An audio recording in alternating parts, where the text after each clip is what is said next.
I was saying, to sit for my ASVAB, I had to make sure my scores back in Kenya, they are the same credit as here in the United States.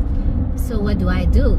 I sent all my documents, all my certificates to this place. It's a research place called IERF, so International Education Research Foundation. You send them, they're I think they're in California. So I sent everything to them and they gave me the same qualification as United States. So that was a little bit of challenge, but because I had qualified very good, yes, that was a plus for me. So if you come in the US and you want your, if you want,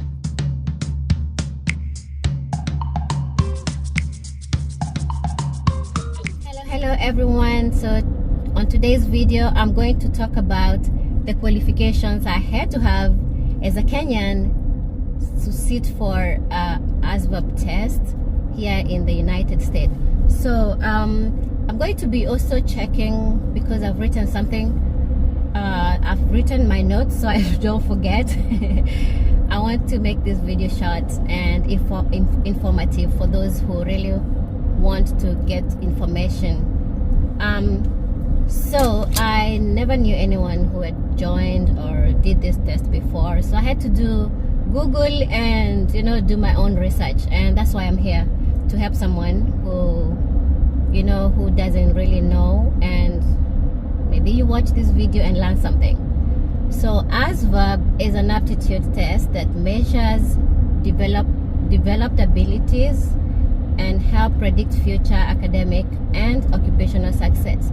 So they do this test to be able to know which job you qualify or what abilities you have for a job that you will get in the future.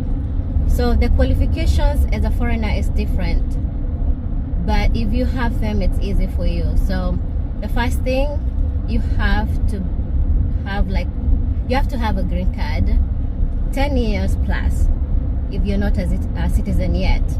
So of course I had that. The next thing, of course, the age is 17 to 42 right now, and of course I'm on that rate. And the other thing is, so I'll be checking a little bit so that I can be able to follow up the exact thing I'm trying to say. So of course I mentioned about the green card, and then the high school diploma. Guys, about the high school diploma in the United States is the same as KCSE in Kenya. And before they qualify you, they have to make sure the grades that you got back in Kenya or wherever you're from outside the US is equivalent to what is here in the US. So I had to send all my results and my certificates from Kenya to this place called IERF. So it's an international education research foundation, and they're the ones who give you the credit and how it's equivalent to United States grade. So luckily I got that, and I had really passed well. I'm grateful. So that one was a pass for me. Another thing is, like they say, you must meet high standards, academic, physical, character, and medical standards to be eligible for appointment. Medical, like you should not have a broken anything, like broken knee, broken finger, broken neck, broken anything. So when it comes to physical, they want you 100%. And of course I had an history, and it was back here, so they are able to follow up your your medical with your hospital and all that. And I qualified because I'm fit. Another thing is weight and height. So it should be not less than 4'10", 4 feet 10, and not more than 6'8". And all this may vary, like it's not like a direct disqualification if you don't meet these things. Some can value and you can find yourself in when it comes to maybe heightened weight. Because if you're maybe your weight exceeds their standards, of course they send you to the gym, and you know you can exercise and get the right weight. So, and then for me, I was 5'2", I am, and my range is up to 136 pounds, which I am right there.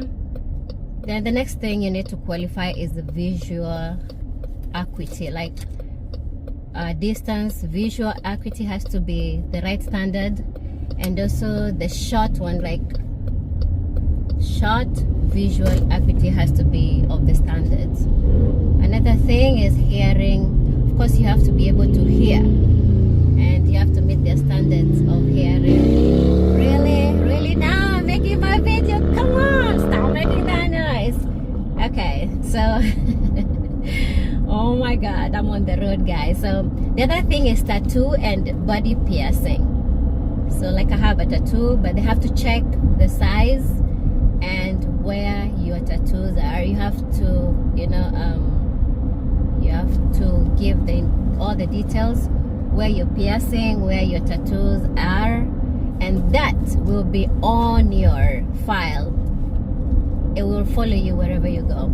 And if like you have a tattoo on the face, of course that's not required. That will, I think that will disqualify you, because they don't allow tattoos on the face, and maybe that might, you know, disqualify you.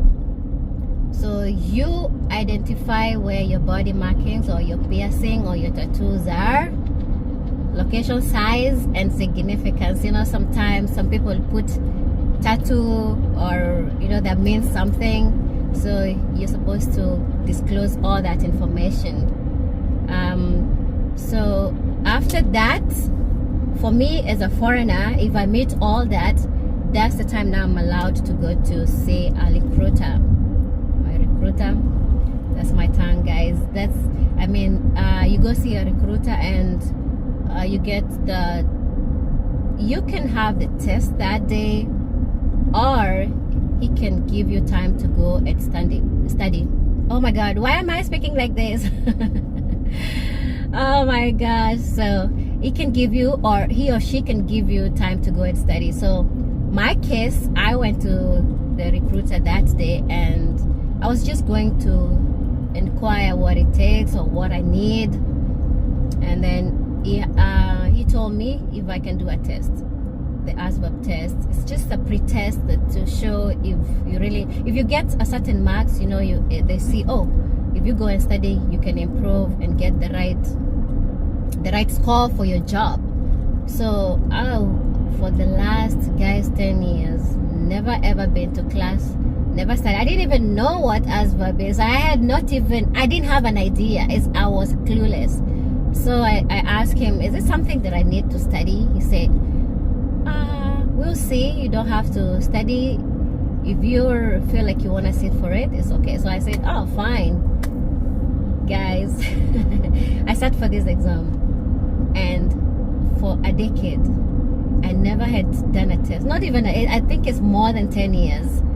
So I sat for this exam, and my first grade was, I think I got a 30, and to qualify I was supposed to have a 31, but it was not like a real test. So he told me, go and study, buy dummies, ASVAB for dummies, it will help you. So from there I started my process of studying, going to the library, putting my effort. And after that, when I did that test, it was really helpful because I saw where my weakness was. And of course, maths, algebra, arithmetic, and maths reasoning, that was my biggest problem. I've always had that. And a little bit of sciences, so I had to go and dig deep into books. So guys, I will let you know the next thing I did after qualifying for all that. But those are basics, you know, those are the qualifiers, the qualifying stages. And then after that, you know, you start your process of having this test. So guys, I hope that was informative, and in case you have any questions, just, you know, text me or write a comment. I will answer to that. I'll make another video tomorrow telling you when I went to my recruiter what happened and the process from there to maps to swearing to everything, and I'll show you even my packaging for BMT. Guys, stay tuned, share and subscribe to this YouTube channel. I hope it helps someone, and I hope I gave the information that's really, you know, you really need. I love you guys. Mwah. See you next time.